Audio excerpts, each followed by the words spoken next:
Yay.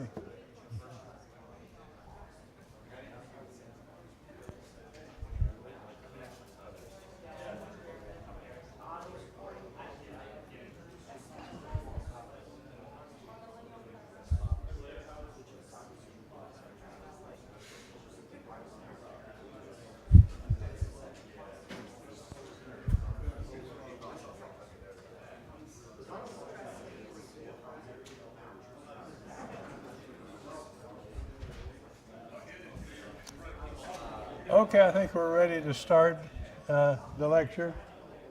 Here we're going to talk about Hayek and Friedman. I call it head to head. We'll see what we can do.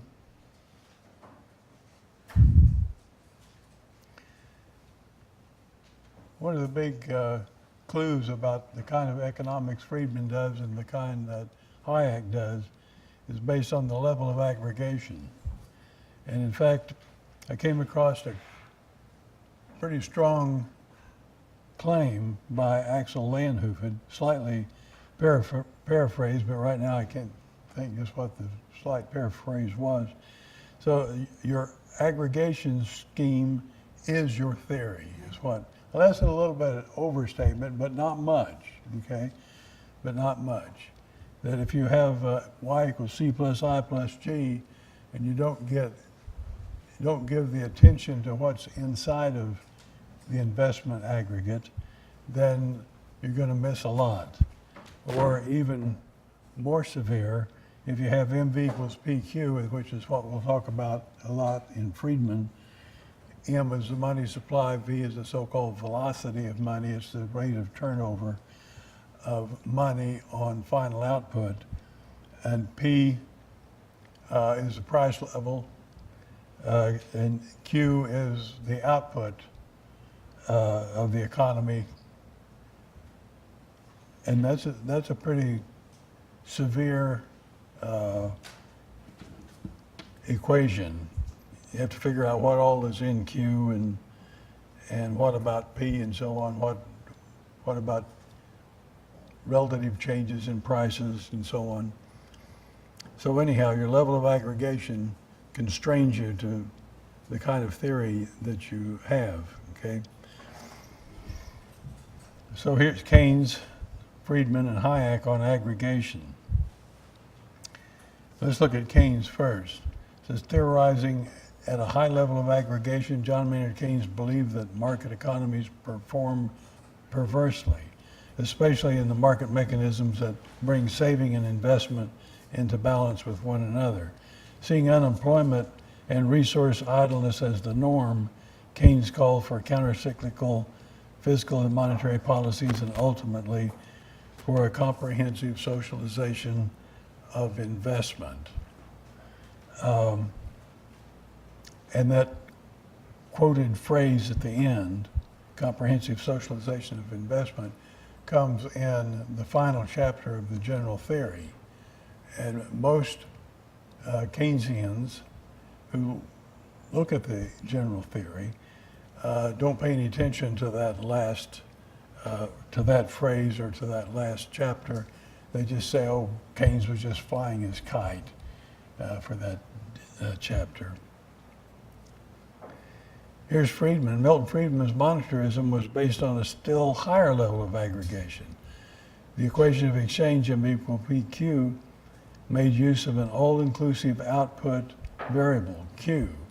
That's both consumption output and intermediate output as well, okay? Putting into eclipse the issue of the allocation of resources between current consumption and investment for the future. Seeing no problems emerging from the market itself, Friedman focused on the relationship between government-controlled money supply and the overall price level. Now, the reason I put that one phrase in green is to tell you that on microeconomic issues, Friedman is very, very good, okay? It doesn't quite dovetail with the Austrians, but almost, okay? So there's a lot you can get out of Friedman reading his microeconomic stuff. The macroeconomics, I think, is a whole different issue, and we'll see how that goes. Here's Hayek. Capital-based macroeconomics is distinguished by its propitious disaggregation. It does it right. Gets the disaggregation to a point where you can make sense out of what's going on during a business cycle, which brings into view both the problem and the intertemporal resource allocation and the potential for market solution. Hayek showed that a coordination of saving and investment decisions could be achieved by market-governed movements in the interest rate, and that it does work in that investment sector. He also recognized that the aspect of the market economy is especially vulnerable to the manipulation of interest rates by the central bank. So he had it down pretty good in that blurb. Contrasting methods. And we have two methods. One's contrasting the other, even though we have three economists. We'll see who has what here. So Keynes, Friedman, and Hayek on method. We'll start with Keynes. Keynes was the type of theorist, this comes from Alan Meltzer, who developed his theory after he had developed a sense of relative magnitudes and of the size and frequency of changes in those magnitudes. He concentrated on those magnitudes that changed the most, often assuming that others remain fixed for the relevant period. That's the way he went at it. And I've suggested that a particular tool that he uses for his theorizing, and I call it a variation sieve. There's the sieve. It'll have to be changed a little bit to make it work like Keynes needs to. He simply pours all of the C and I and G and everything else through the sieve and see which one hangs up in the sieve and which one goes through. Anything that has a lot of variation back and forth will stay in the sieve. Anything where there's not all that much variation, it goes through the sieve and becomes no part of his theorizing. He only theorizes about what's going on that's captured in the sieve. And it turns out, as you probably have already guessed, that one thing that goes through the sieve is the interest rate, especially in booms and busts as we see them. That what we tend to see is a lot of the booms, and especially the one that occurred in the 1920s, were partly, but only partly, they were partly genuine booms. There was all sorts of things going on. Automobile manufacturing, lots of chemicals of one sort or another making things better, refrigeration, electricity, and so on. There are lots of things going on during the 30s that caused lots of people to borrow funds in order to further these kinds of activities, okay? So that was a genuine part of the boom. But to the extent that they were borrowing and doing a lot of borrowing, that would drive interest rates up, wouldn't it? Interest rates would go up, of course it would. Supply and demand. More people are trying to borrow more stuff in order to take advantage of the technological breakthroughs that happened during the 1920s, all right? Now it turns out that interest rates didn't go up, or they didn't go up very much. And the reason they didn't is because the Federal Reserve was pumping in money to keep interest rates down, all right? Now for Keynes, or for anyone working in the US and looking at this situation, if they were using the variation sieve, they'd let the interest rate go down the drain, go through the sieve, right? So it's sort of a bad strategy. to just look what's changing the most.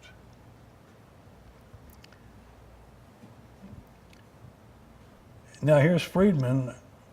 What's his view? Well, he says, I believe that Keynes' theory is the right kind of theory in its simplicity, its concentration on a few key variables, and its potential fruitfulness. So he's doing the same thing as Keynes, all right? And when he says potential fruitfulness, what he's thinking about is that, all of this data that we can get is just what we need with our econometric equations. Okay, that's the fruitfulness. Okay, so it's a econometrics approach to business cycles, and yet that approach is not going to work too well, because what turns out to be the key thing in the interest rate and the way it's juggled by the Federal Reserve is one of the big problems, or is the big problem. But it went through the sieve. Okay, the implications, as Friedman pointed out, is that big effects have big causes. Well, that's not always true. I mean, sometimes it's true. If you think of volcanoes destroying cities or something like that, you had a big volcano and destroyed city. They're both pretty large. But a lot of times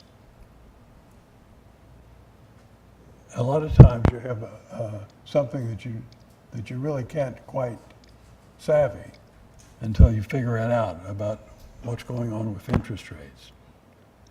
Okay. Here's Friedman. We're all Keynesians now. We all use the. This is Friedman, and he says we're all Keynesian now. We all use the Keynesian language and apparatus. Well, no, that's not right. The Austrians don't use it. But, so he's just thinking about the Keynesians and the monetarists. Now, here's Hayek. The role of the economist, Hayek points out, this is in Pure Theory of Capital 41, is precisely to identify the features of the market process that are apt to be hidden from the untrained eye. All right? He says that in Pure Theory of Capital. And what he means is precisely about that interest rate that doesn't seem to change. Okay, so Friedman and Keynes don't pay much attention to it. And Hayek does, because he knows that it should have changed. It should have gone up when lots of people were trying to borrow lots of funds to take advantage of technological aspects of the. Okay, so for Hayek then, the cause and effect relationship between the central bank policy during the boom and the beginning of the economic downturn has the first order claim on our attention, despite the more salient co-movements in macroeconomic magnitudes that characterize the subsequent spiraling of the economy into deep depression.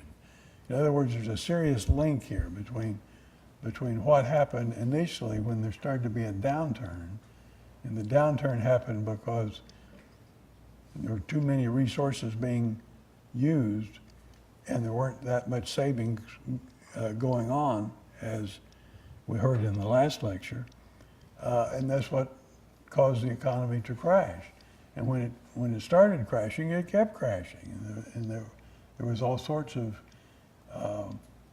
ill-conceived measures to keep it from crashing that actually made it crash even worse. So those two things are very much tied together, the initial downturn and then the deepening into very deep recession.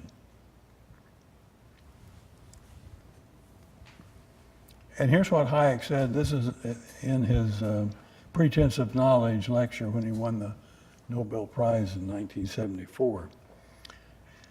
He says there may well exist a better scientific evidence, and he has that in scare quotes, that is empirically demonstrated regularities among key macroeconomic magnitudes, but what makes them key is a lot of ups and downs, okay? So interest rate wasn't key because it didn't change much, which will be accepted because it is more scientific, against in scare quotes, than for a valid explanation, which is rejected because there's no significant quantitative evidence for it, all right? That was Hayek. How methods shape substance, we'll see. Identifying the cause is what we're looking at. Keynes attributed the downturn to psychological factors affecting the investment community rather than to monetary or physical disturbances. That really is, I mean, he's gone off with economics onto psychology. Here we got psychological factors. I suggest a more typical and often prominent explanation of the crisis is the sudden collapse of the marginal efficiency of capital. Is that an explanation? You might note the sudden collapse and wonder, well, why it happened, but that's what Keynes came up with. Keynes' main focus, however, is on the dynamics of the subsequent downward spiral and on policies aimed at reversing the spiral's direction. In other words, it's just out of sight for him to think about what's going on with interest or anything else during the boom. It's only when the bottom falls out that he was to take a look and see why that might have happened. And psychological is what he came up with. Okay, here's Friedman. Friedman is dismissive of the whole issue of cause and the initial economic downturn, referring to, and I've noticed this in the literature, referring to it as a usual, ordinary, routine, normal, run-of-the-mill, garden variety recession. In other words, the initial downturn. It was just key to understanding what's going on. That initial downturn is something that Friedman just blows off. Okay? We're not concerned about that. Those things happen a lot.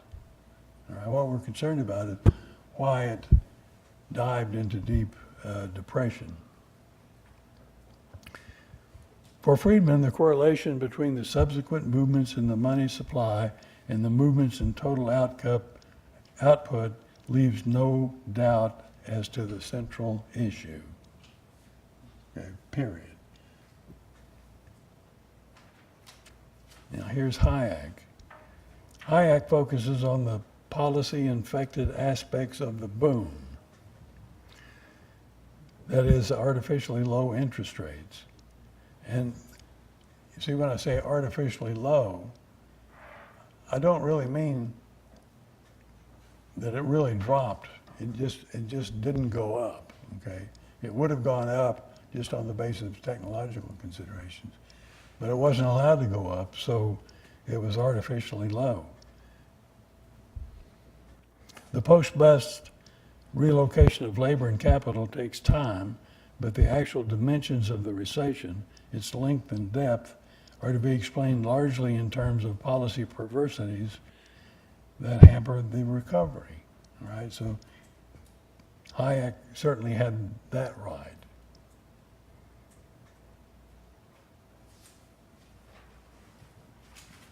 Okay, so for Friedman, the full analysis of the business cycle consists almost wholly of an empirical accounting of the depression's depth and length. For Hayek, the Austrian business cycle theory is fundamentally a theory of the unsustainable boom and the subsequent reallocations of misallocated resources, accounting for the actual depth and length of the depression that ensues requires an economic and historical account of each particular episode. So you see these two economists, Friedman and Hayek, are looking at different aspects of the boom bust.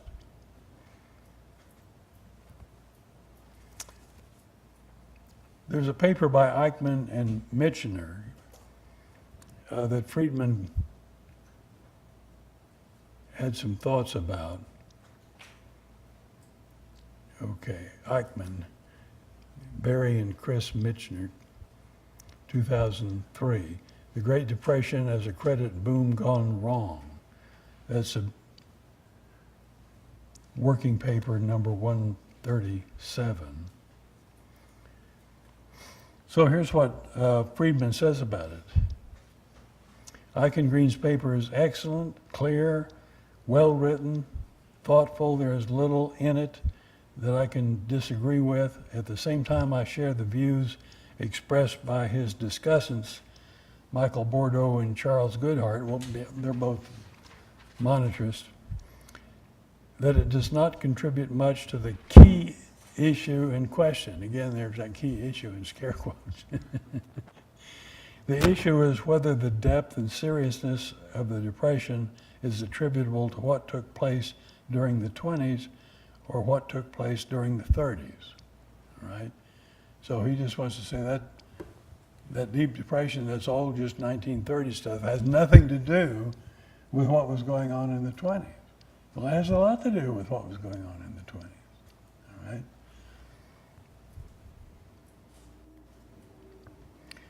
And here, the only item, and I underlined the only item that has any bearing on that is the correlation of his measures of the credit boom with the depth and subsequent depression. Here he gets a positive correlation of 0.43 for the height that measures the stock market boom. That's pretty low. The bulk of his evidence is that what happened in the 30s explains the 30s, not what happened in the 20s, okay? Well, once again, it's not a matter of how far it went down and how big a dive it was related to the earlier boom. In fact, he doesn't relate it to the earlier boom. And that's the problem.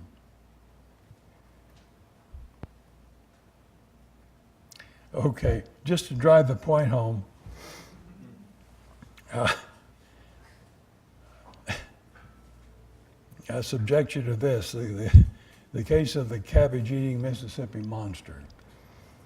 And we'll see how that goes. Suppose that in late October 1929, a 1,000-pound monster descended on Mississippi soil. It spent the next 3.5 years eating all the cabbages and quite a few rabbits between Tupelo and Pascagoula. By early March 1933, the monster weighed 4,000 pounds. Wow. 2 investigators are sent to Mississippi to get a handle on the situation. One's from Vienna and one's from Chicago. There they are. And I Googled Mississippi monster, and that's what I got. So I guess it'll work.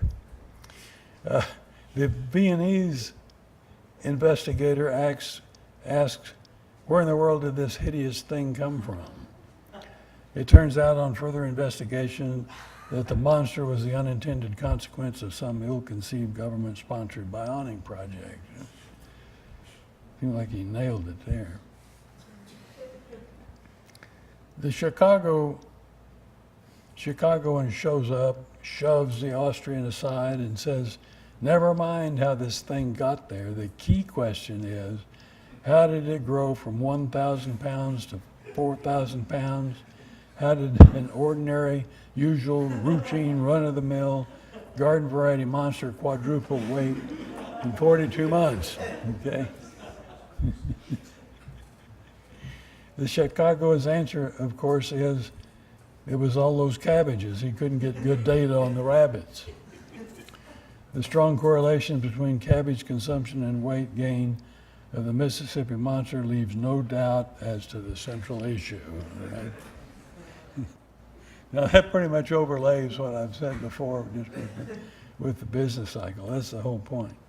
So do we expect that data availability is what led the Chicagoan to his conclusion, and that the lack of hard data pertaining to the monster's origin caused him to be dismissive of questions about where the thing had come from, of course.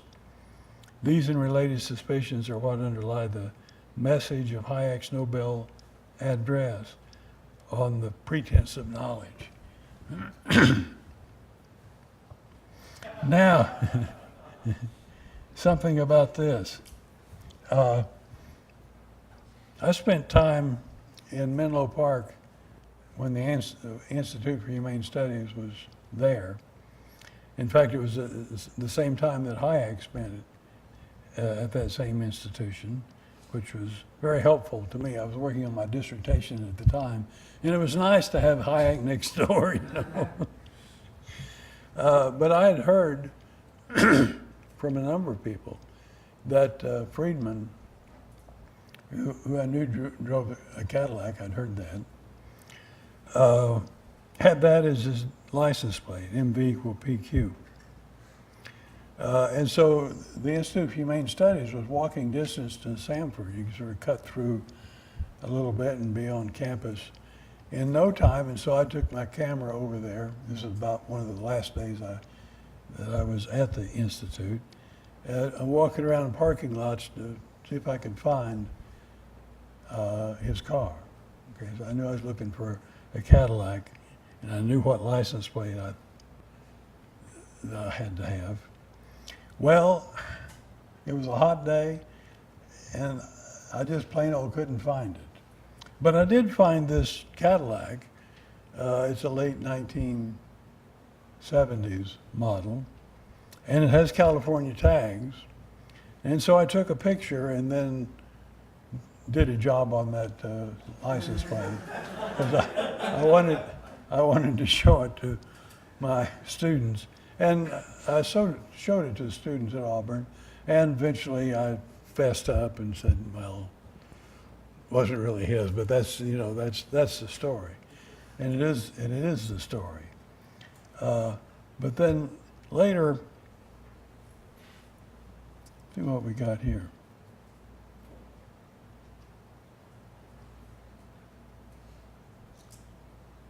Well, okay, we're going to go with this, and I'll come back a little later about the car. I think I'll have time.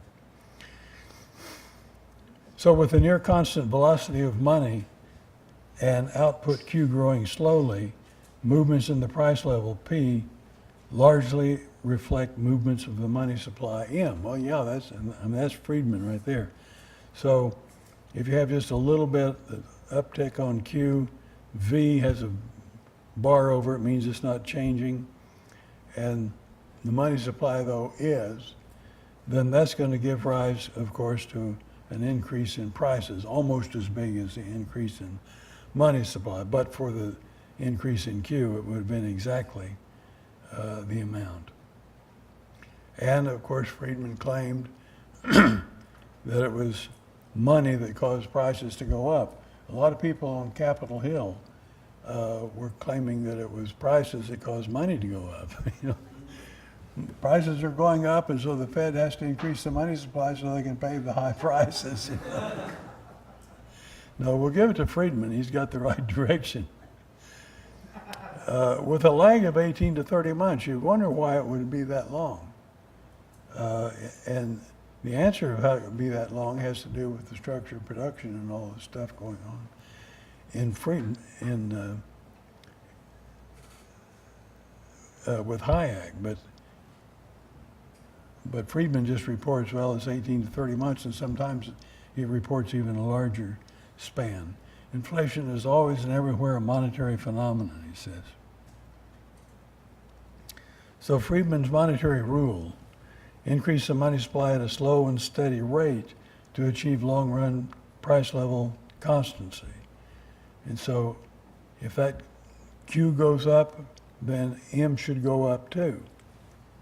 That's what he thinks should happen, okay? And that would keep price level constant.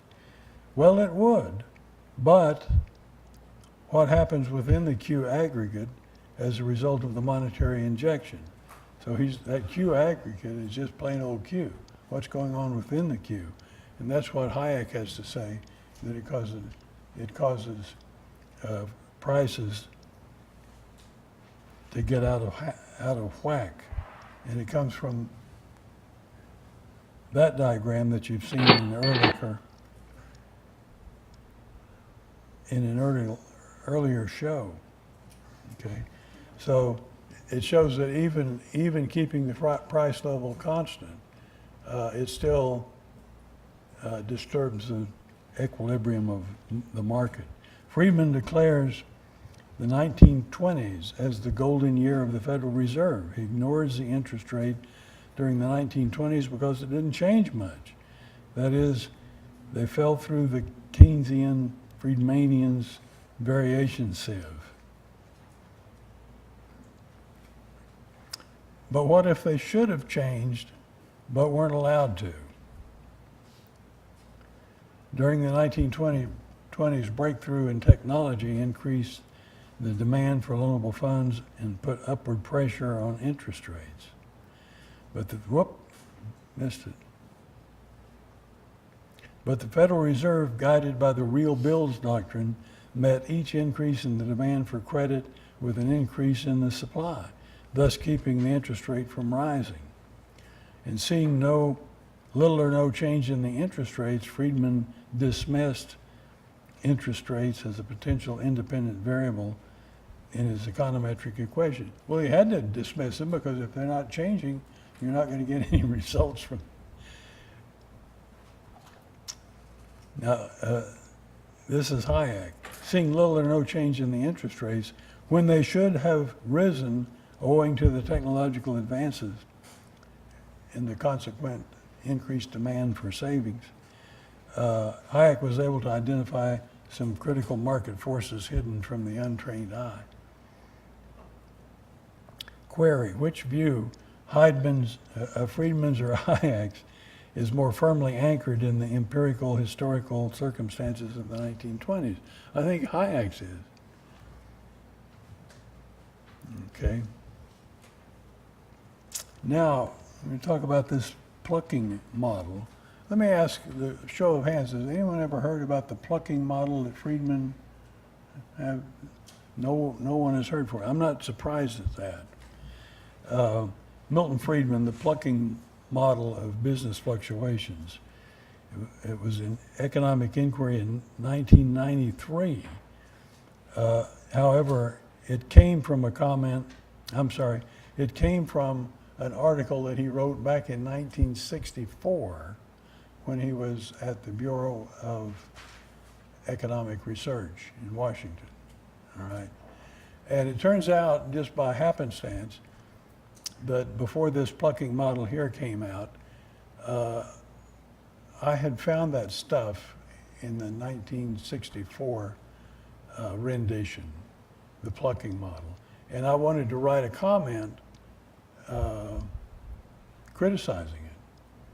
But you never get that published. If I'm trying to write a comment somewhere around 1990 about something that Friedman wrote in 1964, not going to be published, we're sorry, okay? But it turns out that Friedman wrote a comment, Friedman wrote an update on his plucking model in 1993. And the occasion was that Economic Inquiry, that journal, had a birthday party for Friedman, and his 80th birthday. He was born in 1912, and it was 1992 that they had the party. And they wanted him to write something for Economic Inquiry. And he didn't know what to write. At that point, he was through with monetary theory. He'd done lots of other things. And so he went back to this 1964 piece and revived it and put it in Economic Inquiry. At which time I was jumping up and clicking my heels because now I could write a comment, and I did write the comment and sent it to Economic Inquiry. I actually also sent it directly to Friedman, and it did eventually get published. But let me show you what it was all about. And this is really peculiar. Well, you see how it goes. Here's the vertical axis. I say real output or real income or employment. Any of the big aggregates can serve on this graph. On the horizontal axis, it's just time, and it's showing that the economy grows. There's the economy. It's growing. It's tipped upward. Okay, fine. But it turns out that it doesn't grow in that smooth a way, that there are problems along the way. And the way that Friedman explained it, he said it's as if we take a string, he said string, a string that's glued at the bottom of that plank or whatever that's called. You glue this string at the bottom. But then here and there the string gets plucked down. And there's a lot of plucking here. It goes like this. Now, if that's a string, it's a strange string because it needs to be stretched. It's more like taffy, I think. Okay, but that's it. And Friedman identified, if you look at these three episodes, on the left is a bust, and then when the economy gets back on track, Friedman calls it a boom. Well, that's not a boom. It's just a recovery. And now it's on the string again. It's on the plank again, and then you have a bust and another boom, and then a little bust and a little boom. All right. He says that's what we're working with. That's what we've got to figure out. All right. And then he notices that, look, the bust in that middle is a whole lot bigger than the boom before. That's what it looks like. And then the boom in the middle is big compared with the bust that succeeds it. All right? So he even said, we really don't have a boom-bust sequence, we have a bust-boom sequence. But that's just he just misidentified a recovery for a boom, all right? But this explains why he is so adamant about saying that the downturn doesn't have anything to do with the previous upturn, because the previous upturn is not a boom really, it's a recovery, all right? And also I can point out that he never shows the string going above, and in a boom that's an artificial boom, it shows the economy going above what its upward movement would suggest.